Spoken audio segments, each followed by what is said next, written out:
하나님의 말씀은 구약성경 사무엘하 3장 1절 말씀입니다.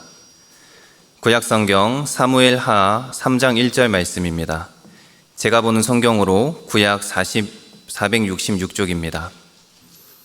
사무엘하 3장 1절 말씀을 다 같이 합독하도록 하겠습니다. 사울의 집과 다윗의 집 사이에 전쟁이 오래매 다윗은 점점 강하여 가고 사울의 집은 점점 약하여 가니라. 아멘.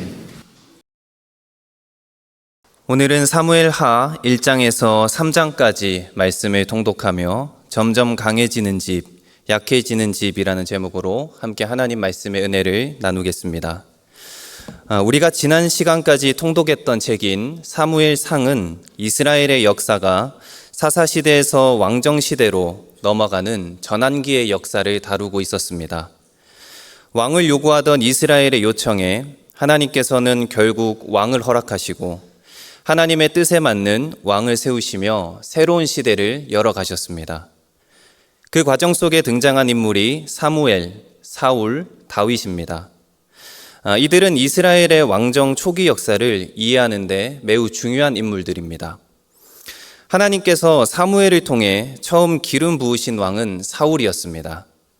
그는 이스라엘의 초대 왕으로 많은 기대를 받으며 시작했지만 결국 끝은 성공한 왕은 아니었습니다. 점차 하나님께 불순종하며 하나님을 실망시켰고 그가 전쟁에서 죽는 것으로 이 사무엘상의 이야기도 끝이 나는 것을 보게 됩니다. 사무엘하는 바로 그 내용을 이어받아 사울의 죽음 이후의 이야기로부터 시작하고 있습니다. 사울이 죽고 이제 이스라엘의 왕권은 어떻게 될 것인가? 그 하나님 나라에 관한 이야기를 다윗이라는 인물을 통해 전개해 나가고 있는 것을 보게 됩니다. 사무엘하 하면 우리가 기억해야 될 인물이 바로 다윗입니다.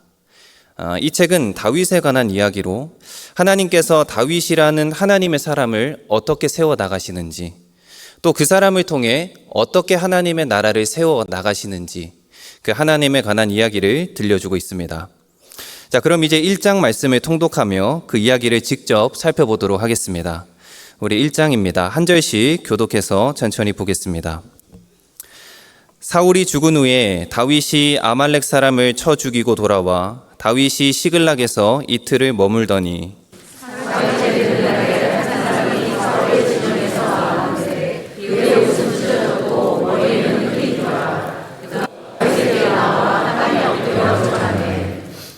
다윗이 그에게 묻되 너는 어디서 왔느냐 하니 대답하되 이스라엘 진영에서 도망하여 왔나이다 하니라.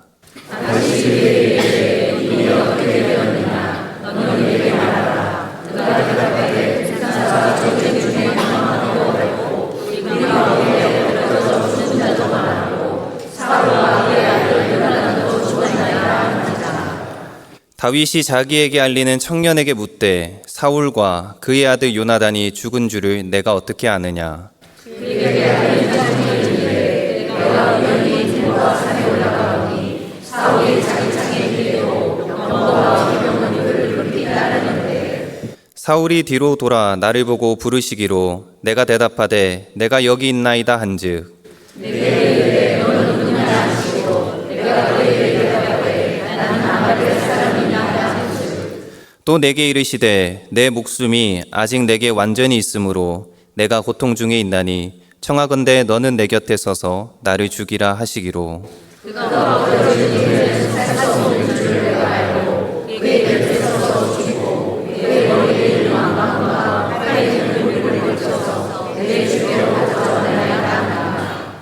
이에 다윗이 자기 옷을 잡아 찢음에 함께 있는 모든 사람도 그리하고 사울과 그의 아들 요나단과 여호와의 백성과 이스라엘 족속이 하나님의 죽음으로 말미암아 저녁 때까지 슬퍼하여 울며 부르짖으니라.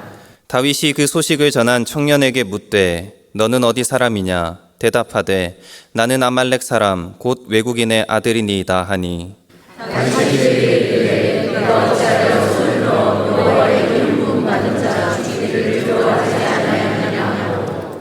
다윗이 청년 중 한 사람을 불러 이르되 가까이 가서 그를 죽이라 하매 그가 침에 곧 죽으니라.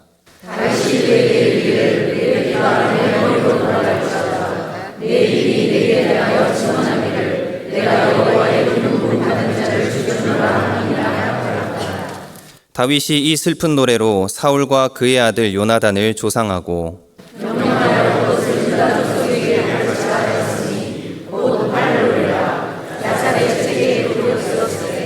이스라엘아 내 영광이 산 위에서 죽임을 당하였도다. 오호라 두 용사가 엎드려졌도다.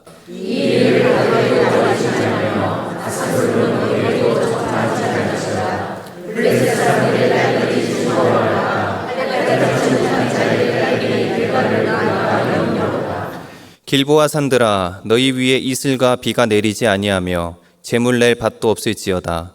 거기서 두 용사의 방패가 버린 바 됨이니라. 곧 사울의 방패가 기름 부음을 받지 아니함 같이 됨이로다.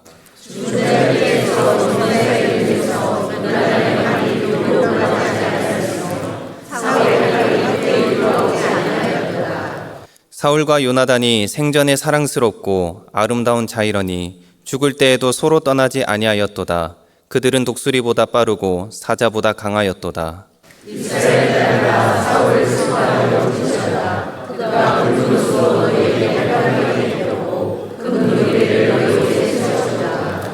오호라 두 용사가 전쟁 중에 엎드려졌도다. 요나단이 내 산 위에서 죽임을 당하였도다.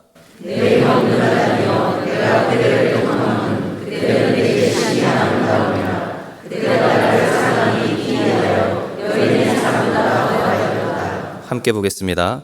오호라 두 용사가 엎드려졌으며 싸우는 무기가 망하였도다 하였더라. 아멘. 오늘 사무엘하 1장 말씀은 사울이 죽었다라는 슬픈 소식을 전하면서 말씀이 시작되고 있습니다. 앞선 사무엘상 31장에서 사울은 길보아 전투에서 블레셋과의 전쟁 중에 패배하며 그의 아들 요나단과 함께 전사하였습니다. 오늘 1장은 그 사실을 다시 한번 강조하면서 사울의 시대가 이제 막을 내리고 있음을 암시해주고 있습니다.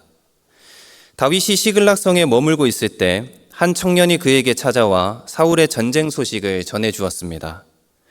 그는 아말렉 청년으로 찢어진 옷과 흙투성이를 한 채 자신이 그 현장에 있었다며 그 사울의 죽음 소식을 전했습니다. 사울이 중상을 입고 자신에게 죽여달라고 부탁을 했기에 자신이 그를 죽였다고 주장하며 그 증거로 사울의 왕관과 팔찌도 함께 가져왔습니다. 겉으로 보기에는 다윗에게 매우 기쁜 소식이고 반가운 소식이었습니다. 하지만 오늘 다윗은 그 소식을 기뻐하진 않았습니다. 옷을 찢어 슬퍼하고 울며 금식했다고 말합니다. 오히려 다윗은 그 청년에게 보상을 주기보다는 처형을 내립니다. 그 이유가 무엇이겠습니까? 하나님의 기름 부은 자를 두려워하지 않았기 때문입니다. 오늘 말씀 14절입니다.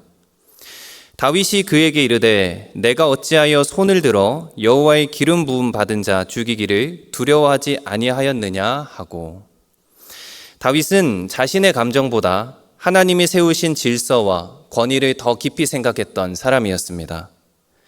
청년은 자신이 영웅이라고 생각했을지는 모르겠지만 다윗은 그 행동을 하나님 앞에서 두려운 죄로 본 것입니다. 그리고 17절 이하의 내용에서는 다윗이 두 사람을 향해 지어 부른 조가의 내용이 나옵니다. 이 조가는 활의 노래라고 불리기도 하고 야살의 책에 기록되어 있다고 합니다. 다윗은 사울과 요나단을 향한 공식적인 애도 기간을 가지게 했습니다. 그리고 그 노래를 유다 자손에게도 가르치게 하여 이 사건과 의미 또한 함께 기억하도록 하였습니다. 그리고 이제 2장 말씀으로 넘어갑니다. 우리 2장 말씀도 우리 한 절씩 교독해서 함께 보도록 하겠습니다. 그 후에 다윗이 여호와께 여쭈어 아뢰되 내가 유다 한 성읍으로 올라가리이까? 여호와께서 이르시되 올라가라. 다윗이 아뢰되 어디로 가리이까? 이르시되 헤브론으로 갈지니라. 다윗이 그의 두 왕의 이스라엘 여인을 다니는 것과 갈멜 사람 또 자기와 함께한 추종자들과 그들의 가족들을 다윗이 다 데리고 올라가서 헤브론 각 성읍에 살게 하니라.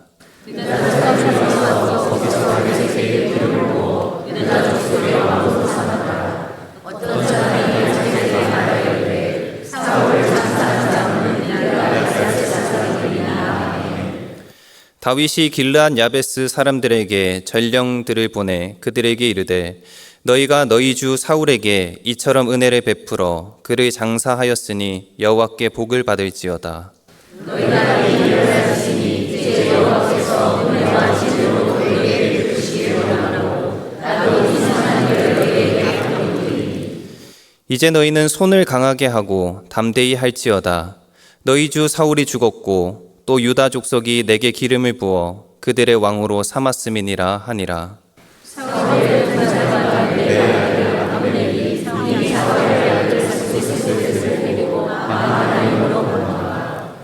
길르앗과 아술과 이스르엘과 에브라임과 베냐민과 온 이스라엘의 왕으로 삼았더라.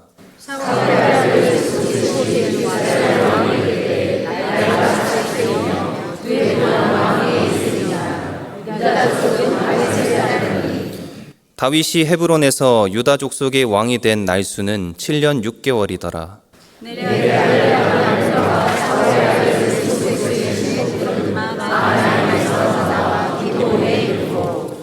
스루야의 아들 요압과 다윗의 신복들도 나와 기브온 목가에서 그들을 만나 함께 앉으니 이는 못 이쪽이요 그는 못 저쪽이라.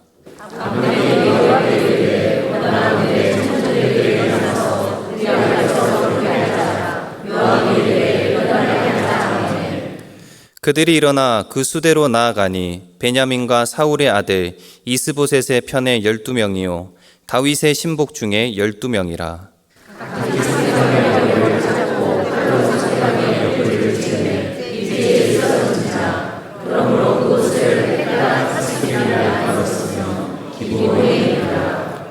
그날의 싸움이 심히 맹렬하더니 아브넬과 이스라엘 사람들이 다윗의 신복들 앞에서 패하니라.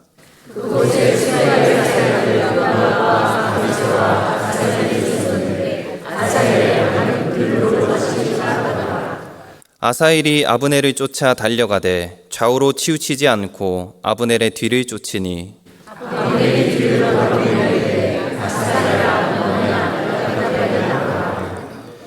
아브넬이 그에게 이르되 너는 왼쪽으로나 오른쪽으로나 가서 청년 하나를 붙잡아 그의 군복을 빼앗으라 하되 아사엘이 그렇게 하기를 원하지 아니하고 그의 뒤를 쫓으매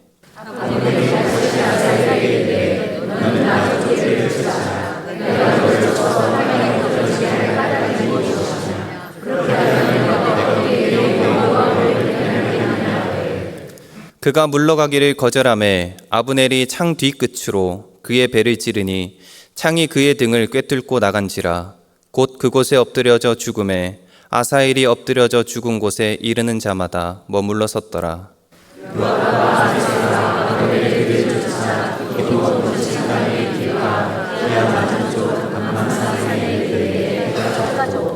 베냐민 족속은 함께 모여 아브넬을 따라 한 무리를 이루고 작은 산 꼭대기에 섰더라.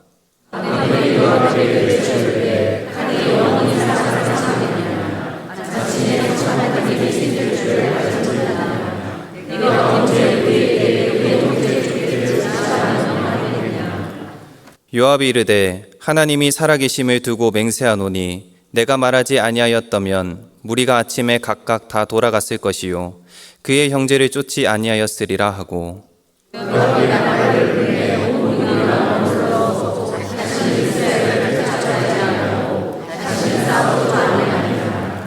아브넬과 그의 부하들이 밤새도록 걸어서 아라바를 지나 요단을 건너 비드론 온 땅을 지나 마하나임에 이르니라.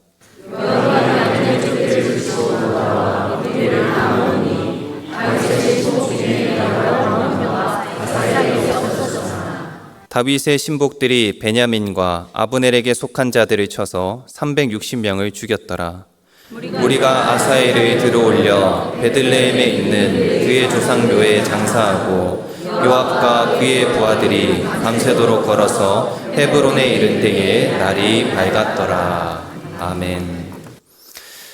금방 읽은 2장 말씀은 다윗이 유다의 왕이 되는 과정을 보여주고 있습니다. 사울이 죽었음에도 불구하고 다윗은 오늘 말씀에서 서두르지 않고 있습니다. 오히려 그는 하나님께 물었고 하나님의 지시대로 움직였습니다. 1절의 말씀이 바로 그 사실을 잘 보여주고 있습니다. 다윗이 아뢰어 어디로 가리이까 이르시되 헤브론으로 갈지니라. 오늘 다윗은 하나님의 지시를 받아 헤브론으로 올라갔습니다. 그리고 그곳에서 하나님이 보내신 사람들과 함께 유다 지파의 왕으로 추대받게 됩니다. 그러나 다윗의 길이 여기서 완전히 풀린 것은 아니었습니다. 지금 다윗은 겨우 유다 지파의 왕이 되었을 뿐 다른 지파는 그를 왕으로 인정하지 않았기 때문입니다.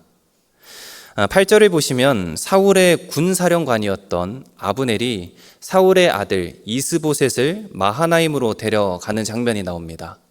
그곳에서 그를 왕으로 세우게 됩니다. 아래 남쪽 유다는 다윗을 지지하지만 북쪽, 위쪽의 나머지 지파들은 이스보셋을 지지하며 한 나라의 두 왕으로 나눠지는 구조로 나뉘어진 것입니다. 그리고 12절부터는 기브온에서의 충돌 사건을 다루고 있습니다. 어느 한날은 북쪽의 아브넬과 남쪽 유다의 요압의 군사들이 기브온 목가에서 충돌을 하게 됩니다. 소수의 싸움에서 남쪽의 요압 군대가 승리하게 됩니다. 하지만 이것을 계기로 싸움이 조금 더 커지며 전쟁으로 불거지게 되었고 그 싸움에서도 여전히 다윗의 군대가 승리하게 됩니다. 이 장면은 인간이 억지로 세우는 왕과 하나님이 세우시는 왕, 집안의 차이를 보여주고 있다고 할 수도 있겠습니다. 그런데 여기서 중요한 사건이 발생합니다. 요압의 동생인 아사엘이 아브넬을 추격하다가 죽임을 당한 사건입니다. 이 장면은 우리가 곧 3장에서도 보겠지만 이 요압의 갈등과 보복으로 이어지는 중요한 사건이 됩니다. 그리고 아사엘을 조상의 묘에 장사하는 것으로 오늘 2장 말씀은 막을 내리고 있습니다. 이제 마지막 3장을 보겠습니다. 우리 3장 말씀 우리 한 절씩 교독해서 보도록 하겠습니다. 사울의 집과 다윗의 집 사이에 전쟁이 오래매 다윗은 점점 강하여 가고 사울의 집은 점점 약하여 가니라.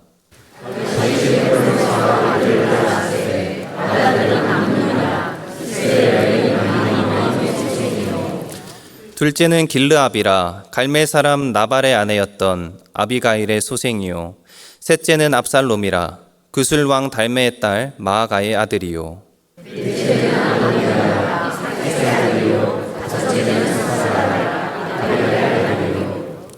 여섯째는 이드르암이라 다윗의 아내 에글라의 소생이니 이들은 다윗이 헤브론에서 낳은 자들이더라.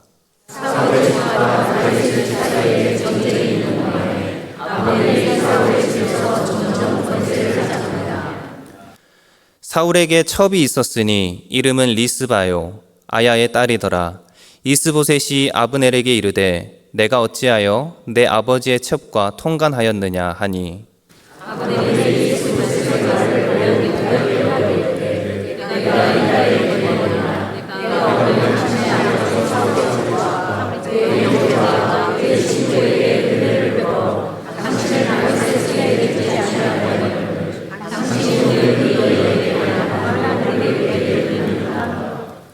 여호와께서 다윗에게 맹세하신 대로 내가 이루게 하지 아니하면 하나님이 아브넬에게 벌 위에 벌을 내리심이 마땅하니라.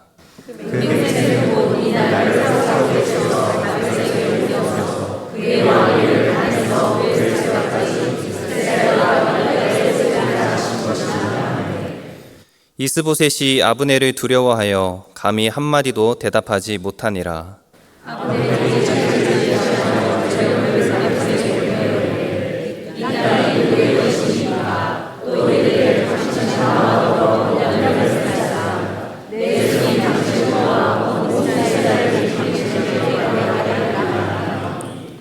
다윗이 이르되 좋다. 내가 너와 언약을 맺거니와 내가 내게 한 가지 일을 요구하노니 나를 보러 올 때에 우선 사울의 딸 미가를 데리고 오라.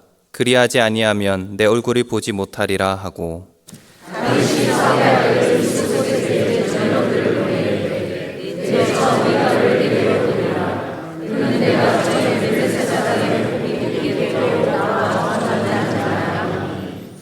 이스보셋이 사람을 보내 그의 남편 라이스의 아들 발디엘에게서 그를 빼앗아 오매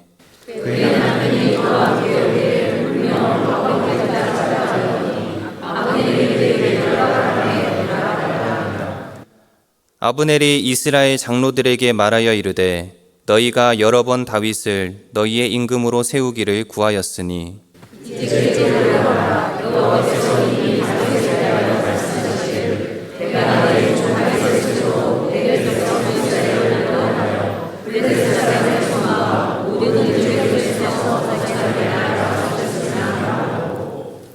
아브넬이 또 베냐민 사람의 귀에 말하고 아브넬이 이스라엘과 베냐민의 온 집이 선하게 여기는 모든 것을 다윗의 귀에 말하려고 헤브론으로 가니라.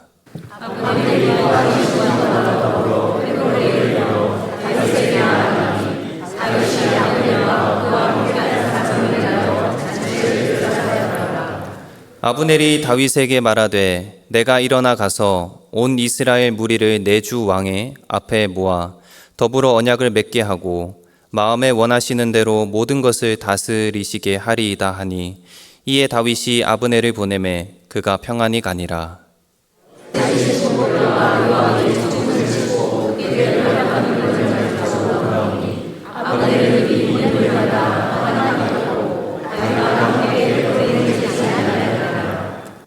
요압 및 요압과 함께한 모든 군사가 돌아오매 어떤 사람이 요압에게 말하여 이르되 넬의 아들 아브넬이 왕에게 왔더니 왕이 보내매 그가 평안히 갔나이다 하니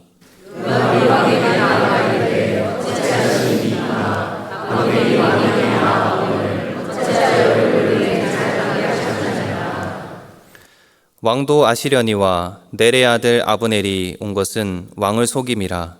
그가 왕이 출입하는 것을 알고 왕이 하시는 모든 것을 알려 함이니이다 하고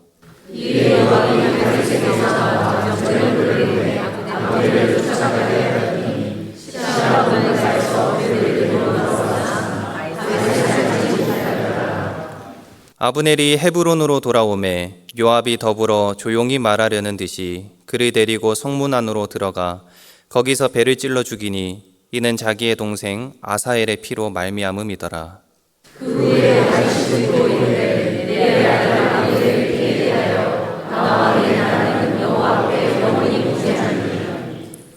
그 죄가 요압의 머리와 그의 아버지의 온 집으로 돌아갈지어다.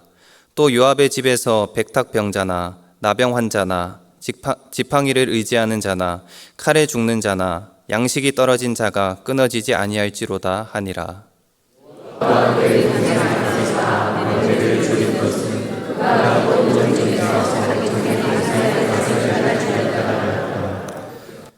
다윗이 요압과 및 자기와 함께 있는 모든 백성에게 이르되 너희는 옷을 찢고 굵은 배를 띠고 아브넬 앞에서 애도하라 하니라.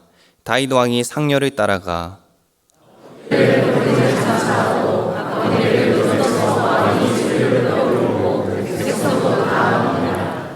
왕이 아브넬을 위하여 애가를 지어 이르되 아브넬의 죽음이 어찌하여 미련한 자의 죽음 같은고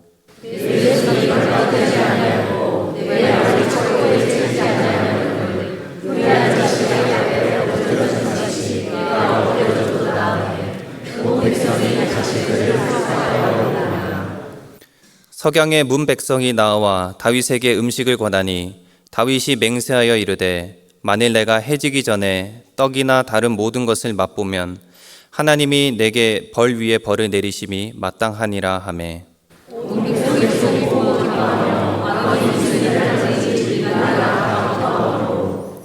이날에야 온 백성과 온 이스라엘이 넬의 아들 아브넬을 죽인 것이 왕이 한 것이 아닌 줄을 아니라.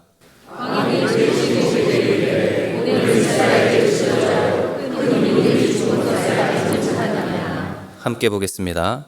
내가 기름 부음을 받은 왕이 되었으나 오늘 약하여서 수르야의 아들인 이 사람들을 제어하기가 너무 어려우니 여호와는 악행한 자에게 그 악한 대로 갚으실지로다 하니라. 아멘. 네, 오늘 3장의 1절 말씀은 오늘 제가 정한 설교 제목의 배경이 되는 말씀입니다. 다윗의 집은 점점 강하여 가고 사울의 집은 점점 약해져 간다라는 것입니다. 이 말씀은 이 사무엘 하라는 책의 전체적인 흐름을 요약해 주는 말씀으로 하나님이 세우신 집은 점점 견고해지고 하나님을 떠난 집은 무너져 간다는 사실을 잘 보여주고 있습니다. 그리고 이어서 2절에서 5절까지는 그런 다윗의 아들들을 소개하고 있습니다. 다윗의 가문이 안정적으로 확장되어져 가고 있는 것을 보여주고 있습니다. 그런 반면 사울의 집은 6절부터 11절까지를 보시면 동시에 사울의 집이 무너져 내리고 있는 것을 보게 됩니다. 여기서 저희가 주목할 것은 사울의 가문은 외부적인 공격이 아니라 내부적인 문제로부터 무너지고 있었다라는 것입니다. 북쪽에서는 사울의 군대 장관이었던 아브넬이 실질적인 권력을 가지고 있었습니다. 그러던 어느 날 사울의 첩의 문제로 이스보셋과 갈등이 생기게 되었고 이스보셋이 자신을 의심하게 되자 분노하며 다윗에게로 돌아갈 것을 결단하게 됩니다. 그리고 아브넬이 다윗과 협상하며 한편이 되기를 요청하고 있는데 다윗은 오늘 말씀에서 한 가지 조건을 내세웁니다. 사울의 딸이자 자신의 아내였던 미갈을 다시 데려오도록 하는 것입니다. 이것은 단순한 제외가 아닙니다. 사울의 가문과 연결을 통해 왕권의 정통성을 드러내기 위한 것이기도 했습니다. 이후 아브넬은 이스라엘의 장로들을 설득해 다윗을 이제 온 이스라엘의 왕으로 추대하고자 합니다. 그러나 여기서 문제가 한 가지 더 발생합니다. 아브넬이 다윗의 신복이었던 요압에게 죽게 된 것이었습니다. 자신의 동생을 죽인 아브넬에게 개인적인 복수를 실행한 것입니다. 다윗은 이 일로 분개하여 요압의 집을 저주합니다. 하지만 단순히 이 사건이 저주하는 것으로 단락될 수는 없었던 것 같습니다. 이스라엘을 통일하고자 했던 다윗은 아브넬의 죽음이 자신과는 무관한 일이라는 것을 드러내야만 했습니다. 이에 온 백성들에게 아브넬을 애도하게 했고 직접 애가를 지어 부르게 하는 것으로 오늘 말씀이 끝이 납니다. 오늘 말씀을 좀 정리해 보겠습니다. 1장에서 3장까지의 흐름은 결국 한 문장으로 정리해 볼 수 있습니다. 점점 강해지는 집, 점점 약해지는 집입니다. 하나님이 세우시는 집은 점점 강해지고 사람의 욕심과 방식으로 세우는 집은 점점 약해질 수밖에 없다는 것입니다. 그 집은 하나님께서 세우시기 때문입니다. 다윗의 삶이 완전하지 못했음에도 불구하고 그 집이 점점 강해졌던 이유는 분명했습니다. 하나님의 뜻과 질서를 먼저 두었기 때문이었습니다. 그는 2장 말씀에서 섣불리 움직이지 않았습니다. 하나님께 묻고 움직이기 시작했습니다. 하나님이 지시하고 이루실 때까지 응답을 기다렸습니다. 그런 반면 사울의 집은 어떻게 했습니까? 하나님 없이 인간의 뜻과 감정으로 그 가문을 북쪽에서 세워나가려고 했습니다. 결국 그 집은 서로 간의 갈등, 개인적인 복수로 인해 스스로 내부적으로 무너져가는 것을 보게 됩니다. 많은 계획을 가진 것 같지만 결국에는 하나님 없는 집은 불안한 집이라는 것을 말해주고 있는 것입니다. 사랑하는 성도님들, 강한 집이 되는 비결은 능력이나 속도가 아니라 방향인 것입니다. 우리가 하나님을 보고 있는가? 우리가 여전히 하나님께 묻고 있는가? 하나님을 신뢰하고 있는가? 이것이 바로 우리의 삶을 결정하는 것입니다. 다윗도 왕권을 잡기까지는 오늘 말씀에서 7년이 걸렸다라고 말하고 있습니다. 느려 보일 수는 있지만 그 길이 하나님을 의지하는 길인지 아니면 빠르지만 북쪽처럼 인간적인 방법으로 인위적으로 그 길을 만들려고 하는 길인지 우리는 돌아볼 필요가 있습니다. 바라기는 우리 모든 삶이 하나님 앞에 서 있는 삶이 되기를 간절히 소망합니다. 그래서 우리의 삶이 시간이 지나면 지날수록 점점 약해져가는 집이 아니라 하나님 안에서 점점 강해지는 집과 인생이 되기를 바랍니다. 또한 우리가 속한 공동체, 우리가 함께하는 모든 부서가 주 안에서 점점 강해지는 역사를 경험하는 올 한 해 되기를 간절히 소망합니다. 기도하겠습니다. 사랑과 은혜가 많으신 하나님, 오늘 말씀을 통해 점점 강해지는 집과 점점 약해지는 집의 기준을 보게 하시니 감사합니다. 다윗처럼 하나님께 먼저 묻고 하나님을 두려워하며 하나님의 때를 기다릴 줄 아는 인내를 우리 가운데 허락하여 주옵소서. 그리하여 우리의 삶과 가정이 또 우리가 속한 공동체와 부서가 하나님 안에서 날마다 강해지게 하시고 날마다 하나님 은혜 위에 세워지는 역사가 있게 하여 주옵소서. 감사드리며 예수 그리스도 이름으로 기도드립니다. 아멘.